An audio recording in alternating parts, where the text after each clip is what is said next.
Perfect. Hi, everybody. Welcome to March. Today, Jen, my good friend Jen, the psychic mentor extraordinaire, quantum activation energy, medical medium. You just have a lot of titles. I do. Jen and I are going to talk about emotions today. And as can be expected, this is pretty casual. She just finished putting on her cuticle oil, which I think is very important for your emotional well-being. It was new set day yesterday. One must keep them glorious. Yeah, and they look so good. I love that grade. Okay, so we're recording this March 13th. You and I, for different reasons, have been in some, I would call emotional roller coasters. Some self-induced, some not self-induced. So today I want to just talk through some of what we found in the last couple of weeks and also just sort of general emotion, because I do think that's like such a huge pillar of the human experience. And then talking about sort of evoking the emotions that we want when we're manifesting. So it's kind of a broad topic. We're going to just see what happens. But I think we do sign up to have different human experiences, which naturally means we signed up to have many different human emotions, right? Oh yeah. But then you also have to take into account like where we get sucked in by other people's shit.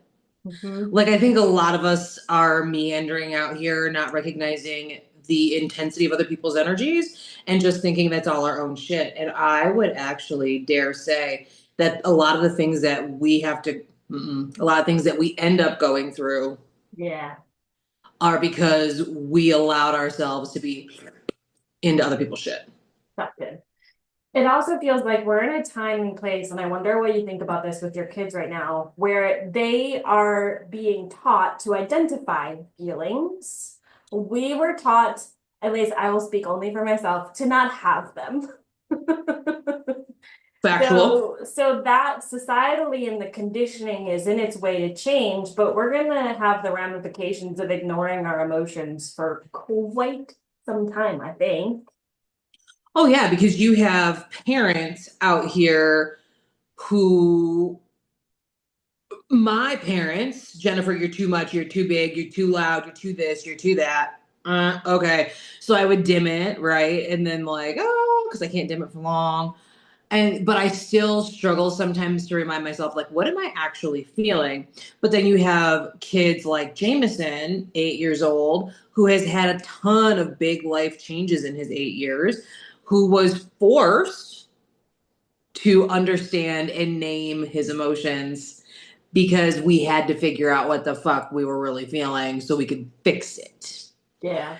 So there's still that thing where, as a parent, I struggle to be the version of myself that they need me to be based on the fact that I'm like, well, anger's all I got Mhm. because that's Mhm. all I was shown, right? But in fact, I don't just have anger. I've got a lot of things, but they are so like he can name his emotions. He can tell you exactly what he's feeling, unless he's too in it, right? Like just like us. So if he's super amped up, it would take him a minute, but yeah, it's wild. Do you think if we were sort of like to address the general collective, do you think learning to start with naming them is like that's what I would start with? Or No, what would you start with? actually feeling them. Okay, what does that literally mean? We are walking around a society where a lot of people aren't actually able to feel their emotions. And I'm not talking about our friends who are on SSRIs. You got to do what you got to do for your mental health. I understand it mutes things.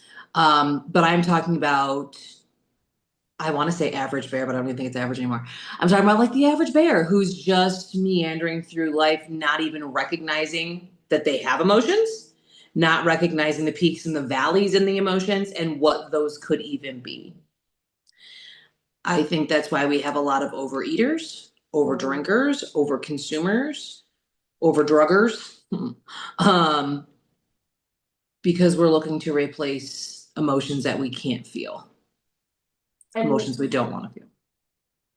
the feeling of them, do you think that's just literally taking the time to sit in that space? I don't even think they have to sit down. I think it presents more as they literally are like, shoot, don't have that. Mm, And so I don't even necessarily think this would be a collective of folks that would need to like sit in them. They would actually just have to be open to realizing that they're having them. yeah, yeah. Okay, perfect. This is such a great segue to our last week. And this has come up in a few different places. And I think have a tendency, especially when they're negative, to sort of dwell and sort of stay in that circle, right? And you last week were given sort of the nudge to release things. And the way that it presented to me, I was like, it feels more like moving through, like the the feelings that you want is to be able to look back and be like, I see why those things came for me to get to this spot. I don't think you can ever really fully just like poof. I've never felt that before. No, you um, can't. I think also, and I was so glad, truly, I might not sound like I might sound like an asshole, but I was so glad when you were like, hey, this feels like move through instead of release. Because I think there is a little bit of misconception in what it actually means to release, because you can't release thinking it never happened. You have to actually see it for its face value, also feel it for its value, and then go, but I can move past that. You're stepping through. I can move past that, recognizing I went through it. I don't necessarily think we have to do that. I had to go through it. I went through it. mhm. And now I'm here. Wherever here is where the fuck it is. But the release isn't, whenever I talk about release, I always get I should have used a different word this whole time. But this is because we're not having these conversations. This is why it comes up, is Yeah. because you're being told to feel things and you're like, what does that even Yeah. mean? Yeah. And really, what does it mean? And then, honestly, what it means is when you want to cry, not closing it off. When you want to be mad, instead of shutting your mouth, be mad. There's power in that. There's power in owning exactly what you feel. And I consider this to be the same thing as people who are working with their psychic gifts. What I always tell people when they start working with them, no, you heard exactly what spirit said. You didn't want to understand it. You jumped over that first two words and you went with a thought that you picked. That's not what spirit picked. And it goes back to the same thing with emotions. No, you wanted to cut that off because that was going to be whoa. And instead you went wherever that is, right? Did you softly go to the bathroom and cry instead of raging it out? Or did you rage it out when what you really want to do is really be really sad? Those are the two biggest ones, right? So it's like we're intentionally like, ooh, can't do. When in actuality, sometimes we just have to. I think too, it feels like the moving through to what you said about power is accepting that all of those things, there's nothing wrong with them, that that is part of the human experience. I had a conversation yesterday with a friend who like went through a little rabbit hole of comparison with another friend who's a writer who's had more success. Right. And so she's like, it's so stupid that I got hooked in. And I was like, that isn't stupid. It evoked emotions and feelings about where you are. So how do we stop telling ourselves, I shouldn't be mad, it's stupid to be mad, I shouldn't be angry? Like, how do we turn because that's what I think is the turning point to being able to feel it, is to not resist or ignore or push it away. I think we are so one track minded that we don't recognize that multiple things can be true at the same time.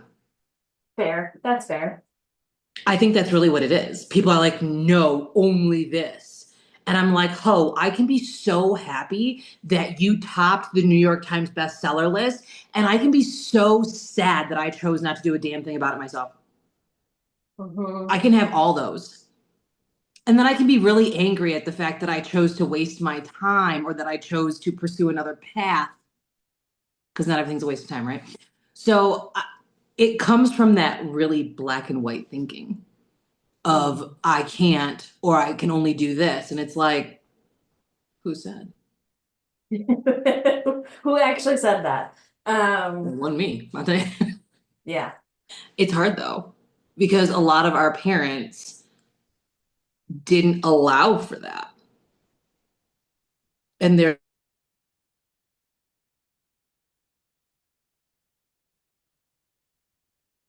well, I just lost you for a second. Is it me? I just yeah. lost those last couple seconds. I'm sorry. I think you Oh, caught my, oh, it says my internet isn't unstable. Amazing. rude. Amazing. Okay, well, we're back now.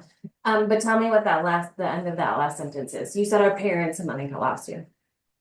Our parents don't have another way forward other than what they were shown. Right. And they don't have the space mentally because they don't understand what our freedom looks like compared to theirs. Yep. And then I barely have the capacity to understand what my kids' freedom looks like compared to mine. Right. This is a whole different generation that I'm raising over here. Yeah. I don't know what's going on. Yeah. I'm a little confused. So, yeah. Okay, so in looking at acknowledging emotions, really, I don't think they can be released. No. How would Okay. you? So you're never going to feel sadness again? No. And the impact that the sadness has on you to sort of, I think the moving through is to give it less power to get you hooked, but still to acknowledge that it's part of your experience, part of how you're going to inform the rest of your decisions, how you're going to like actually be able to take on when I'm confronted with sadness or anger or madness or a situation that reminds me of this, I now will be more in control of the power of having that emotion. Yeah. I think there's a lot to be said for people who can feel the emotion and recognize they want to do something different with it instead of like forcing yourself to wallow in it. Yeah. Sometimes it's as easy as sending a text message that lets somebody know that you've been swirling on a really meaningless comment that they made for 6.5 hours. Yep. And Uh, and acknowledging that that got you hooked. Yes. uh-huh. Yes. Yes. Yes. Twice in 24 hours. It's fine. Yeah. Um, because a lot of people would just sit and dwell in that. What I've noticed in the last 6 to 7 months is the dwelling does me no good because it doesn't then give me the space. It doesn't then give the other person the space to clarify or not. Mhm. The other person doesn't have to clarify, but I have to get to the spot where I'm comfortable enough to state my intent, to state the brain flip. And I literally label it as such. So you said this, and my brain heard. That was literally my text. And my brain heard this. Yep. And 6 hours, and I literally said my text message. In 6 hours and 37 minutes later, I'm letting you know that this is what happened. Yes. Because I what couldn't have we done that last year. no. No. No, not in this scenario. Mm-mm. Do you think that being able to name it and tell that person what happened, do you feel like that helped you immediately take power not only of that relationship with the person, but also with that feeling?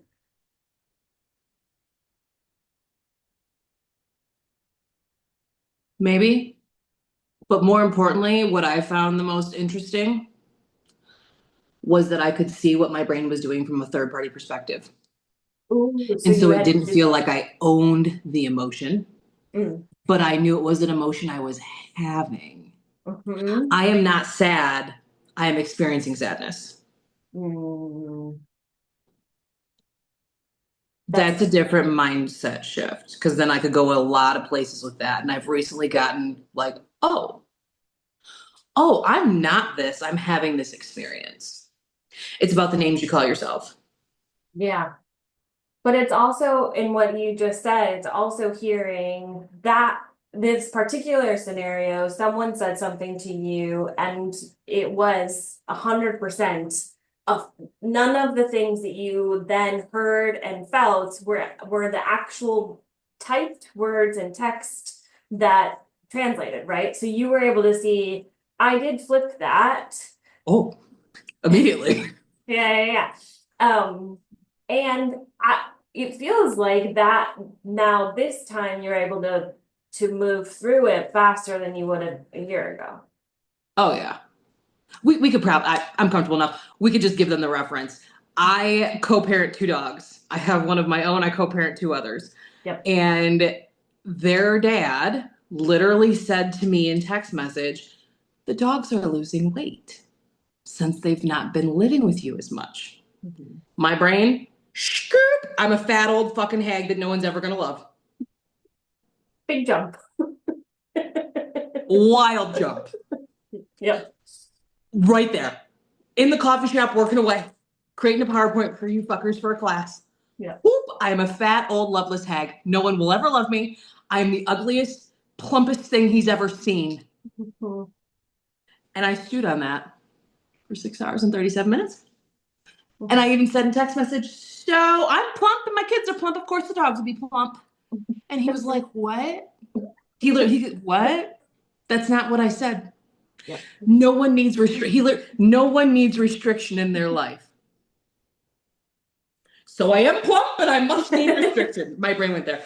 So I let it go for 6 hours and 37 minutes, as you have now figured out. And then I finally literally stated in a text message, I need you to know that this is what you said. Mm-hmm. This is what I heard. Mm-hmm. And here we are. And his response, I will give him credit because he's not really soft. Okay. This isn't soft, but this was helpful. His response literally stated, stop. None of that was ever about you. I did not say that. Mm-hmm. I was like, okay, great. And you're But then it like, happened again. accurate. Right. But then it happened again. Yeah. But I got that one faster. So the thing is, whether it's a dog's dad or not, you have to be able to recognize. And I knew immediately. However, hormones, phase of the moon, all of that impacted my mental space. And what I have noticed since cycle tracking is my brain is willing to jump galaxies for about 4 days every month. But I'm recognizing that and not sinking into it because the previous version of me would have actually ate my way through the coffee shop because I had been called plump. And then I would have hit every drive-through on the way home to reintegrate the fact that I am plump. Because if I'm going to be plump, I might as well be plump. I might as well have the Crunchwrap Supreme and the Mountain Dew and the nachos, and I might as well get a fry from McDonald's. Like, my brain could go there. Yeah. Oh, absolutely. And then I'll drink tonight. It's fine. But I didn't. And then you don't feel good at all the next day. Oh, but then doesn't that re-certify what you heard? Right. Because now you're just continuing to grab the evidence for the thing that your brain just made up so that it can keep you in that little baby circle. So what I figured out is to get out of the circle, I can recognize, literally it felt like I was like 3D viewing. Mm. I watched my brain go, skirt, I'm fat. Like, I literally watched myself do that going, okay. But it was so like, it hit that. And this person has never once ever stated anything about my physical body. Yeah. Not a time. Yeah. Never have I felt an ounce of like, you know how sometimes you feel that people are thinking something, but they won't say it out loud? Never has that even been a thing. Yeah. So that was quite a big jump. I like that he was just like, first, stop it. Second, that didn't happen. But I will tell you, a year ago, I would have picked a fight about that. This is not my man. This is not my lover. I still would have picked a fight about that. Yeah. And he'd have been like, what the fuck? Yeah. But this time I'm like, hey, by the way, let me just give you a help me glimpse help myself. into what's happening over here. Okay, So it feels like too in the human learning, and I think this is especially for those of us 30s and over. I feel like some of this work is harder in your 20s. Not to say that it's not still important and you still shouldn't do it. But if you're in your 30s and 40s and over, taking the time to start to acknowledge and feel them. Do you feel like emotions have to be expressed like creatively or in other ways? That's totally going to depend on the individual and how they work with their energy. Okay. I think some people really do well expressing their feelings by like rage singing in the car. Yeah. Love that for you. There are some folks who struggle to like process slash name slash do all the things, and maybe they need to be creative to show themselves what they feel. Right. So like that to me is like anger painting or like whatever, you know? Yeah. I don't think everyone has to though. Okay. I don't think everyone needs to. Yeah, not that they couldn't. Right. Because I know sometimes I have felt in the past like it's easier for me to swirl for a bit, write a bunch of stuff down, sort of melodrama melee in that, and then I'm able to step away and be like, I said all of the things. I sat in that space for a little bit. I can now be in a different space. But until it's out of me, I don't always feel like I can. Um, I spent so many years hoping to never have any emotion of any kind. Of like, if I could just be a robot, my life would be great. That's not true in any way, shape, or form. And now I feel like I'm pretty good about being a crier, but still I'm like, I'm a crier. It's just the way I am. So do you feel like anger is your default? 2000%. Yeah, and mine is crying. Yeah. My anger comes out as a really sharp tongue, and I know your weak spots. And if you get me mad or you get me feeling like I have to defend myself or my children, you'll die. And it'll be From by my mouth. this word of my words. Yeah. Yeah. Hmm. Okay. Let's switch to the other side of emotions because that was all very doom and gloom and sad and anger. It doesn't have to be, though. It doesn't have to be, I know, which is why we're going to talk about evoking and living in the other side, because I feel like the flip side of the coin is it's much easier for our human brains currently now, 2025, the way we've been conditioned to sort of dwell and go back to the negative. We're not very good at celebrating the positive or evoking the positive. So, how do you move through and continue to create? Because as we've talked about, that is the core tenet of manifesting is evoking the feelings around what it is you're trying to call in. So how do we decondition, or at least start to decondition, staying more time in the positive side? Well, it kind of goes back to the dark side. You have to get really good with naming it and being good with being like, that's a thing. Okay. Mm. You have to know what your outlet needs to be or wants to be. And then you can move through that to the good side. And sometimes it takes finding really simple and small things to have some form of gratitude about to get you to shift out of the gray and into sunny cloudy day. Because there's a difference, right? Um, you have to find what's good for you to move through that. And then you have to find little pockets of gratitude. I have to talk. And what I've learned is I can't spew it all at friends. Yeah, friends, because I wouldn't do it to my family. Um, I have to talk it out. So I turn my video on my phone and rage through it so I don't take out people in my path. But that's the fastest way. And the longer I put that off, the longer it takes to get to the spot where I can switch it, where I can elevate to a different energy. I don't want to switch it. I want to elevate to a different energy because I want to recognize it's there. So once you do that, I mean, here's the thing, we're humans having human experiences. So we're always going to experience the gauntlet of emotions, right? We're going to run that gamut. But if you can allow yourself to see in that like third third 3D view kind of thing. All that's going on, it's easier for you to find it. I mean, it can be something so silly as like, okay, I said what I said to my video, and now I have to purposely pick out a nugget of gratitude. So maybe I'm just really grateful that my Built bars were at Costco and I'm looking at them in my pantry right now and like I like them and I have them. And that's a good thing. It feels like too, like let's take the Built bars. The also taking the like the millisecond for like Costco, thank you for having them. Inventors, thank you for the love of all things making a light and fluffy protein bar because so many of them are dense and gross, right? So some of that process too, I think can be of and people talk about that with kind of everything, right? The process that it took for this Etsy creator to make this mug to put this mug on Etsy, for me to be able to buy it, for her to take 4 to 6 weeks to make it, to ship it to me, Yeah. right? Like that's a lot of All of it. energy of gratitude of post systems delivered. And it wasn't broken when it arrived. Yeah, like I know Weird. it's silly, but especially if you're in like the depths of things feel really crappy, those little trails if you can take yourself down of I'm grateful for what I do have, even if you're wanting more, even if things feel like they're really shitty. Yeah, I agree. I think that's one of the best ways to evoke getting to the other side.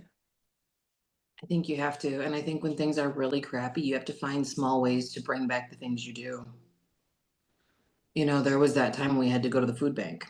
Yeah. And I was in a season of making simmer pots to change the energy of my house so I could get Mm. out of it. And I was like, I had to go to the fucking food bank, bro. What am I going to use for a simmer pot? Bitch, they had a whole bag of lemons. They had some basil. And I was like, oh my God. I had to, right? So even though I was feeling somewhat upset slash guilty that I had to use that resource, I did have to get to the spot where I realized it was a resource. Okay. I got so upset. And then I was like, but wait a minute. We can still use what we have to shift the energy. And that was a hard one because there was a lot of shame attached to that. But then it was like, okay. And then my kid was like, oh, I've missed the simmer pods. You used to make it smell really good in here and you stopped. Well, yeah, I got other things to fucking buy at the store. I got to feed you fuckers. Right. And Yeah. so the fact that I could still do that, like that was a mental shift because then that felt like, oh, I'm gonna make a simmer pot, but I had to go to the food bank. Like, how you need the food, right? Okay, listen, it was one lemon. They were gonna go bad. I don't know if you've been to a food bank, but they're not here for a long time. Right, because So it's they're on like their we way got out to use anyway. it. Yeah. Yeah, we got to use it. And so what are we gonna do with it? Well, that's what we're gonna do. And so it's about finding our brains are truly conditioned to say and think and allow us to feel the worst. And I do truly mean that. Like we are conditioned that way by the world. There are a select group of you who are not, and you are here for a very important purpose to remind those of us who are conditioned that way that we can switch it. Hmm. And the switching takes a lot of compassion. It takes a lot of self realization. It takes a really deep understanding of what makes you tick. Hmm. I think if people applied that to things other than the swirl, and I don't mean a swirl up, I mean a swirl down, I think they would realize just how powerful they are.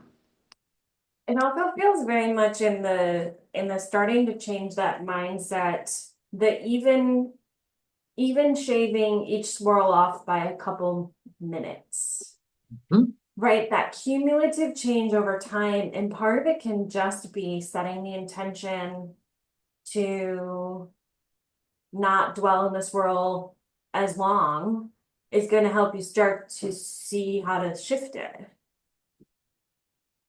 Rarely can you find the solution to your problem when you are under the rain cloud. 100%. You have to figure out what your umbrella is. I had I don't remember what book it was. Some book she had us write reset post-it notes so that when you were in a swirl or down in energy, or I don't remember what all of her examples were, but it was that like, what's the song that no matter what you have to sing out loud? What's the park that you have to go to and swing on the swing set, like where are the things that you can actively control, giving yourself a little reset. And if you've thought about those ahead of time, you don't have to do the thinking in the moment. You can literally go to the list and be like, today I will play Les Mis. Yep. Yep. Honestly, that's why, like, random segue, but this popped in. Like, that's why having like a meal plan Mm, works. And it doesn't have to be concrete. It has to be these are my protein options, these are my carb options, these are my fat options. They're all in the house. Which one from each category are you picking today? you have the best order. hmm So, knowing what you have, knowing what your options could be, what do you choose? And it's the same for what she's talking about. Knowing what you have, knowing what your options could be, what do you choose to move through with? Mine is always a drive in the sunshine with a fucking coffee. Any day. I do love time in my car so much. Does that feel true too for those of us that are trying to work towards being in higher vibrations of happiness and joy? Does that feel true of having that list of daily joy things that you can choose from? Absolutely. Because otherwise, we're just meandering through letting whatever happens happens instead of setting the intention every day. I'm going to make sure I find joy. What you need to know is Laura is now crafting a PDF in her brain to put on Canva to print out to give to you, not to print out, to put on her website to give to people. I don't She's already, like, I don't I can already make this list. I can see the list. I'm just not really sure what you're talking about. Did I start a cycle tracking one and a moon one too? Yeah, I did. Don't worry about it. I love putting things in lists with emojis. When we know what we're good at, we do it. Okay. And that is a creative outlet for me. It's It to is. because it feels like a brain dump. It's getting it out of It my is. head and being like, is this gonna help other people? I don't know. Let's find out. Yeah, most likely it will. Fair. Thank you so much for noticing the list that I was making in my head. Uh-huh. Uh-huh. Psychic mentor Jen. Huge. Um, Okay, perfect. So we talked about moving through, we talked about acknowledging the human experience and the conditioning and evoking some of the joy. Is there Mhm. anything else we think the collective needs to know or consider as they're working on their emotional well-being? Emotions are neutral. You attach a feeling to it. I should just go ahead and drop this giant thing when I was trying to wrap up. It's fine. Um, okay, You asked so for a final thought. I open my mouth. Here we go. okay, but that's such a good one because it's the same. I remember Casey Davis when she got on TikTok and really started talking about keeping a clean house and that the morality we set to messes versus clean. And that feels so true in this too, that we put words and meanings to emotions instead of, and can you say it again like you just did? Ah, what did I Um, say? it said You know when they give me things at the recall. they're not new, their emotions are Oh, neutral. emotions. Yeah, emotions are neutral. We attach the meaning to them, and that's for everything.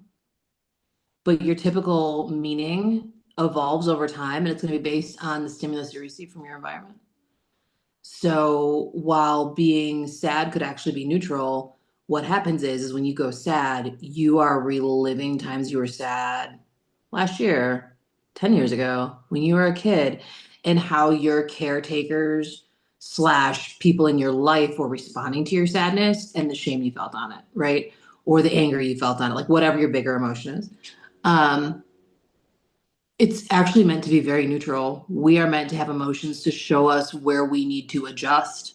We're meant to have emotions to show us that we are humans having human experiences. And we're also meant to have emotions to show us where we're letting other people dictate our future. But the actual energy around them that we provide is not what it's supposed to be. It's supposed to be neutral. Do you think anyone ever gets to the point where all of their emotions are neutral, or are we just all No. we're just all taking steps to try to get at least it feels like so you're not getting hooked and pulled in for long periods of months, right? Hmm? I mean, honestly, it's the same thing. Like when your shadow work journey is done, it's because you've taken your last breath, right? Okay, cool. Because there's always something, because literally we are humans living in a really weird time. Yeah. You have to account. Oh, okay, this is pulling me in somewhere else. You can't wrap up, so Fine. it's fine. So you have to be willing to recognize that it's a literal journey. Like you cannot come to me and be like, it's in my 5-year plan to have neutral emotions, and I'd laugh at you probably. Yeah, no, you Because can't it's plan for that. you can't plan your shadow work accordingly, and you can't plan your releases, and you can't plan all this to go to have it's not an end result. Mhm. It's just not. And I think we got to start working with things a little bit differently. Um, we have to start moving through some of this stuff a little bit differently because we have to put the human experience to the spiritual one.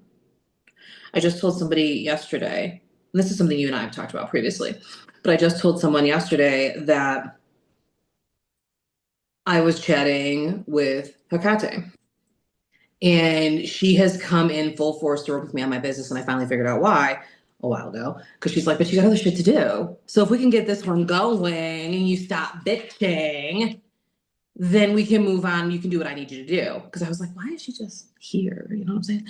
And she's like, I got things for you, but you got to wrap this up. And so, but she kind of wants to like push it to just be done. And I finally had a full out, you are a spiritual being, but you have to help us take into consideration the human fucking experience. I understand you think this shit is minimal and you think we should minimize it. It's not. Yeah. We have to feed our children. We have to put gas in our cars. We have to get them to school. We have to pay our bills. These are real life things. If you want my mental space to be free and clear to help you with whatever mission you think I'm about to do, then we have to rectify the human experience. And frankly, she received that better than my guides did. Okay. Eve. She was like, okay, so then we'll figure it out. And I'm like, we have to. There's literally no other choice. Or I will spin and spiral because I cannot take on whatever thing you think I'm about to fucking do while still being under the weight of things I don't appreciate in my experience. Mhm. So we have like that has to be a thing. That has to be something that you can be comfortable enough saying, and that, one section of spirituality doesn't listen, then you can find another.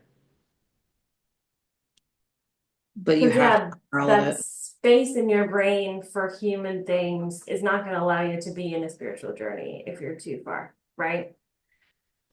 So you're not going to be able to be like, today I feel like watercoloring, right? Because that's And if you're in fight or flight, right. you wouldn't even pick that off the list. If you're in No. fight or flight, you'd be like, fuck that, I gotta go DoorDash. Fuck that, I gotta go do these survey things and check the whatevers and get that's what you would do. So if their goal is right now collectively to have us raise our vibration to match the frequency of the world that we shift into, the timeline that we shift into, they still have to acknowledge where we're at, which means that you have to acknowledge where you're at. Because we can't ask for something else to acknowledge it if we aren't. Yep. That feels very true as we look around politically as well, right? Like the human experience has many different factors beyond what's exactly in your house, right? Your community and the world. I mean, what I said earlier still stands true. Like, we aren't necessarily receiving any karma from what's going on here, but there are some really big, prominent folks who are getting their ass handed to them. And if you can't see it, I'm so sorry. Yeah. Because we're actively watching several people receive their spiritual spanking Yeah. for their nasty ass fucking deeds. Yeah. But they are allowing us a front row seat, and one should be wondering why. That feels like a different podcast. It is.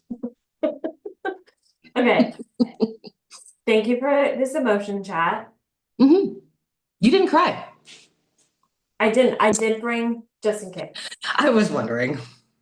I did. Thank you for your time. Thank you Of for course. watching, friends, and we'll see you later. See ya.